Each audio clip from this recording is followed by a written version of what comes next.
Number 36 حاشیہ قرآن عزیز،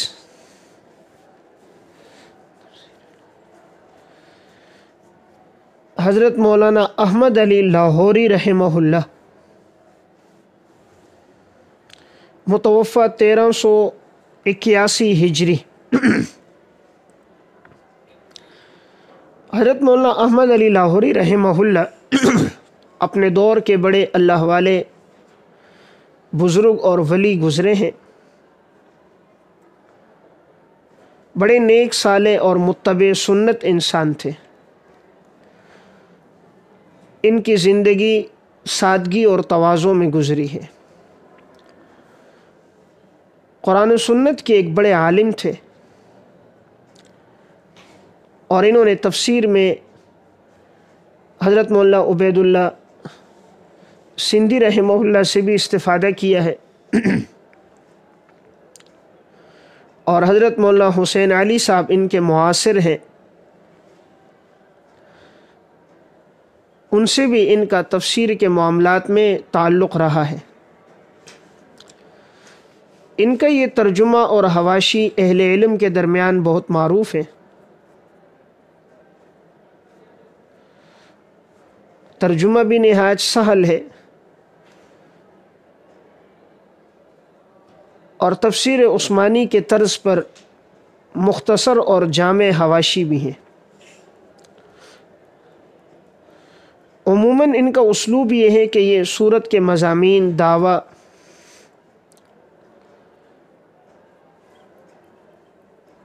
اور ہر سورت کا جو مرکزی مضمون ہے اسے بیان کرتے ہیں۔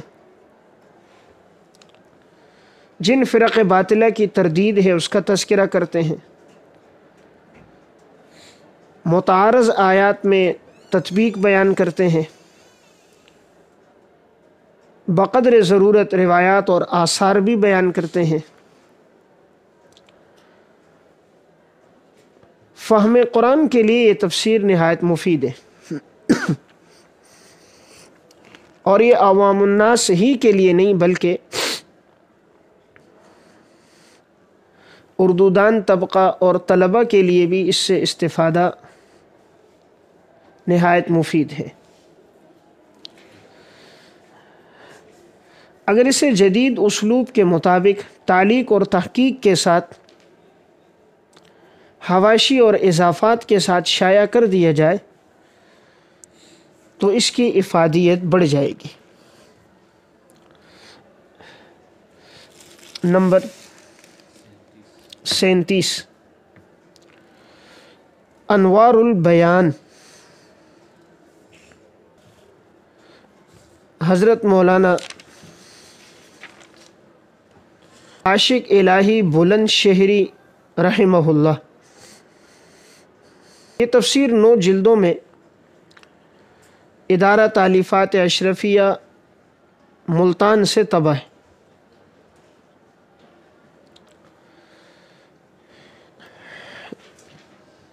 یہ تفسیر نہایت عام فہم اور سہل ہے، اور عوام الناس کے لیے لکھی گئی ہے۔ ان کا اسلوب یہ ہے کہ ترجمہ ذکر کرنے کے بعد عام فہم الفاظ میں تشریح بیان کرتے ہیں۔ عموماً ہر اہم بات کا اجمالی حوالہ بیان کرتے ہیں۔ جیسے اگر روایت ذکر کریں تو بخاری، مسلم یا ترمذی، ابن ماجہ کا حوالہ لکھ دیتے ہیں۔ عموماً مستند احادیث ذکر کرتے ہیں، فضائل اور مسائل بیان کرتے ہیں۔ آیت کے تحت جتنے مضامین ہیں ان پر عنوانات قائم کر دیتے ہیں، جس کی وجہ سے استفادہ سہل ہو جاتا ہے۔ بعض مفید چیزیں بھی ذکر کرتے ہیں، جیسے وَإِن تَجْتَنِبُوا كَبَائِرَ مَا تُنْهَوْنَ عَنْهُ۔ اس آیت کے ذیل میں 102 کبیرہ گناہ لکھے ہیں اور 58 صغیرہ گناہوں کا تذکرہ کیا ہے۔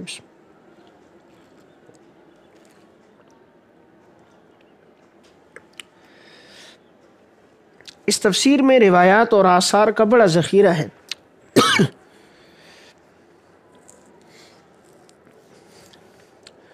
عوام الناس میں جو قرآن کریم کو تفصیل کے ساتھ سمجھنا چاہیں تو انہیں اس تفسیر کا مشورہ دینا چاہیے، اور درس قرآن کے لیے بھی یہ تفسیر مفید ہے۔ عوام الناس میں جو صرف مختصر وقت میں قرآن کا ترجمہ پڑھنا چاہیں اور مختصر حواشی پڑھنا چاہیں تو انہیں تو آسان ترجمے کا مشورہ دینا چاہیے، اور اگر کوئی تفصیل کے ساتھ پڑھنا چاہے تو اسے انوار البیان کا مشورہ دینا چاہیے، اور اگر کوئی ساتھی پڑھا لکھا ہو، فقہی ذوق رکھتا ہو تو اسے معارف القرآن حضرت مفتی شفیع صاحب رحمۃ اللہ علیہ کا مشورہ دیا جائے، اور اگر کسی کا ذوق حدیث کا ہو، فوائد نکات اور استنباطات سے واقف ہونا چاہے، علمی انداز میں پڑھنا چاہے تو اسے معارف القرآن کاندیلوی کا مشورہ دیا جائے، اور آج کے دور میں جو تحت لفظ ترجمہ پڑھنا چاہے آج کے اسلوب اور محاورے کے مطابق تو اسے معانی القرآن پروفیسر صلاح الدین یوسف کے ترجمے کا مشورہ دینا چاہیے۔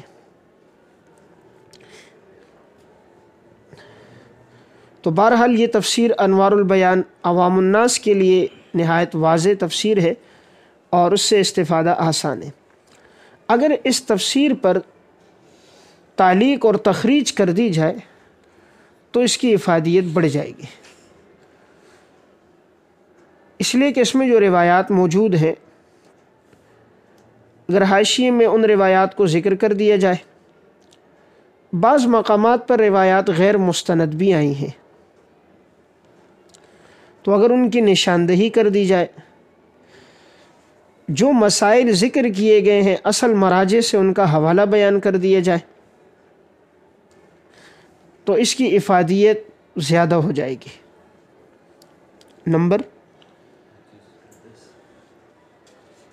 38، درس قرآن حضرت مولانا محمد احمد صاحب رحمہ اللہ، یہ 11 جلدوں میں ہے۔ جیسے ہی نام سے ہی واضح ہے درس قرآن، یہ قرآن کریم کے ان کے دروس ہیں جنہیں یکجا کر کے شائع کیا گیا ہے۔ ان کا اسلوب یہ ہے کہ ترجمہ ذکر کرنے کے بعد عوام الناس کے لیے سہل انداز میں تفسیر کرتے ہیں، اس میں علمی فوائد اور نکات اور صرفی نحوی اور بلاغت کی مباحث تو نہیں ہیں، البتہ آیات کی عام فہم انداز میں تشریح ہے۔ بعض روایات اس میں غیر مستند آئی ہیں، اس لیے حدیث کے معاملے میں جب تک تحقیق نہ ہو روایت آگے نقل نہ کی جائے۔ جا بجا انہوں نے واقعات بھی اس میں بیان کیے ہیں جس کی وجہ سے تفسیر میں دلچسپی پیدا ہو گئی، لیکن یہ کوئی علمی اور ٹھوس تفسیر نہیں ہے، بلکہ اکثر مواد اس کا سطحی ہے۔ نمبر 39، گلدستہ تفاسیر حضرت مولانا عبد القیوم مہاجر مدنی،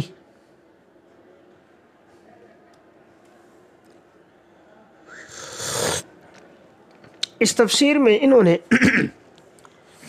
چند تفسیروں کے مواد کو یکجا کر دیا ہے۔ نام سے بھی واضح ہے گلدستہ تفاسیر، یعنی گویا میں نے تفاسیر کے اہم مضامین کو ایک گلدستے کی صورت میں، پھول کی صورت میں آپ کے سامنے پیش کیا۔ تو اس میں تفسیر مظہری، تفسیر ابن کثیر، تفسیر معارف القرآن، کاندیلوی، معارف القرآن مفتی شفیع صاحب رحمۃ اللہ علیہ، تفسیر عثمانی اور دیگر اہم تفاسیر کے مفید مضامین کو انہوں نے یکجا کر دیا۔ اس تفسیر کا فائدہ یہ ہے کہ متعدد تفسیروں میں جو مواد بکھرا ہوا ہے تو انہوں نے ہر آیت کے تحت اسے یکجا کیا ہے۔ یہ ایک بڑی مفید کاوش تھی۔ عموماً ہر ایک کی اتنی استطاعت نہیں ہوتی کہ تمام تفاسیر خرید سکے، اور نہ اس قدر وقت ہوتا ہے کہ سب کا مطالعہ کر سکے۔ تو مختصر وقت میں اگر تمام اہم مضامین یکجا ایک تفسیر میں مل جائیں تو یہ اہل علم کے لیے ایک گراں قدر سرمایہ ہے۔ لیکن اگر اس میں بھی جدید اسلوب کے مطابق تعلیق اور تحقیق تخریج کر دی جاتی تو اس کی افادیت بڑھ جاتی، اس لیے کہ اس میں بھی جا بجا روایات اور آثار کا بھی ایک بڑا ذخیرہ ہے۔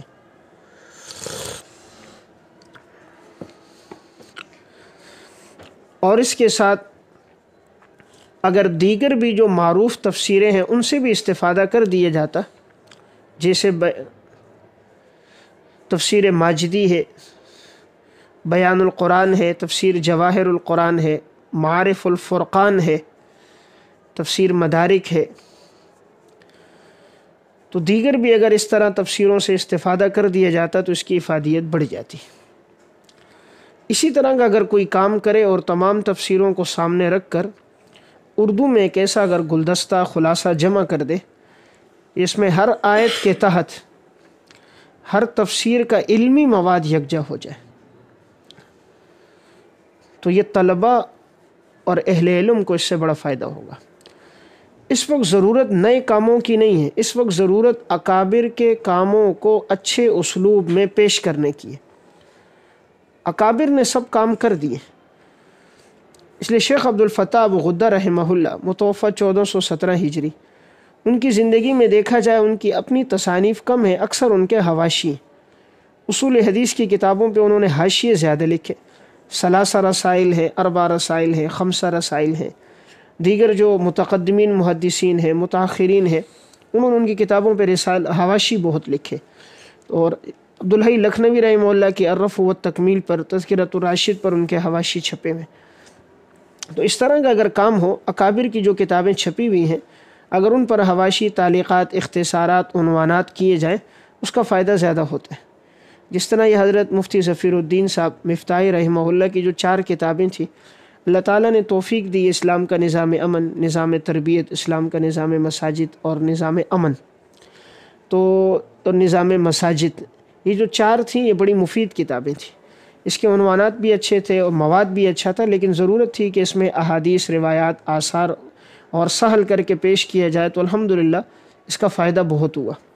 اسی طرح حضرت نانوتوی رحمہ اللہ، علامہ رشید احمد گنگوئی رحمہ اللہ اور حضرت مولانا حکیم الامت اشرف علی تھانوی رحمہ اللہ کی بعض کتابیں بڑی مفید ہیں، جس طرح کے بوادر و نوادر ہے، یہاں بھی شاید یہ کتاب ہوگی، بڑی مفید کتاب ہے ادھر، یہ ایک ضخیم جلد میں ہے اور اس میں بڑا علمی اور ٹھوس مواد ہے اور بڑا مدلل اور تحقیقی مواد ہے، لیکن اس کتاب پر اب تک کوئی علمی کام نہیں ہوا۔ یا اس طرح علامہ عبدالحی لکھنوی کے جو مجموعۃ الفتاوی ہیں اس کا ترجمہ HM سعید سے طبع ہوا ہے، لیکن اس پر بھی کوئی اب تک حواشی، تعلیقات نہیں ہوئے۔ فتاوی عزیزی ہے شاہ عبدالعزیز کا، اب تک اس پر بھی کوئی علمی کام اس قسم کا نہیں ہوا ہے۔ تو اس طرح کی بہت سی کتابیں اکابر کی ہیں، اگر انہیں علمی انداز میں آج کے دور میں سامنے لایا جائے جدید اسلوب کے مطابق تو اس کا فائدہ ہوگا۔ تو بات چل رہی تھی گلدستہ تفاسیر کی، تو اس میں انہوں نے الحمدللہ تمام تفسیروں کے اہم مواد کو یکجا کر دیا، تو بیک وقت تفسیروں کا خلاصہ ایک انسان کے سامنے آ جاتا ہے۔ نمبر 40،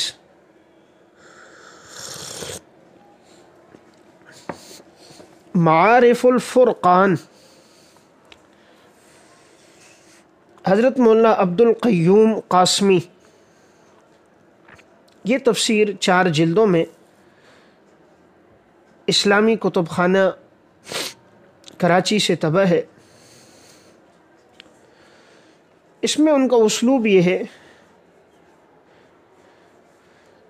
کہ سب سے پہلے اس میں ہر صورت کا دعویٰ، خلاصہ، مضامین صورت، فضائل، صورت میں موجود آیات، مکی اور مدنی ہونے کی تشریح یہ بیان کرتے ہیں، اور پھر اس کے بعد ہر آیت کا مضمون اور عنوان بیان کرتے ہیں۔ اس میں انہوں نے بیان القرآن سے استفادہ کیا ہے اور فرق باطلہ کی تردید، چونکہ یہ امام اہل سنت مولانا سرفراز خان صفدر صاحب رحمہ اللہ کے شاگرد رشید بھی ہیں، تو انہوں نے جا بجا حضرت کے افادات بیان کیے ہیں اور ادنیٰ مناسبت کے ساتھ فرق باطلہ کی تردید بھی کرتے ہیں۔ فقہاء کرام کے مذاہب اور مسائل بھی اس میں بیان ہوئے۔ عموماً ان کی کوشش مسائل میں فقہ حنفی کی ترجیح کی ہوتی ہے اور معروف مسائل کو بڑے تفصیل کے ساتھ لکھا ہے، جیسے انبیاء علیہ السلام کی وراثت ہے یا نہیں، اور اس طرح فاتحہ کے ذیل میں قرات خلف الامام آمین، اور سورہ فاتحہ کے ذیل میں قادیانیوں کا استدلال، اس کے جوابات، استعانت اور استعانت کی قسمیں،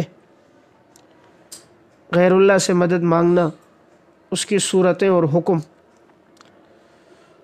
تو یہ تفسیر اس لحاظ سے مفید ہے کہ اس میں عنوانات بھی ہیں، مختصر تشریح بھی ہے، اور ہر اہم بات کا حوالہ بھی موجود ہے، فقہاء کے مذاہب بھی ہیں،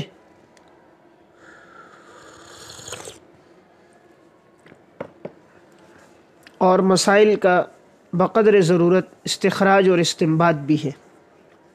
اس لیے طلباء کے لیے اور اہل علم کے لیے اس سے مطالعے کا بہت فائدہ ہوگا۔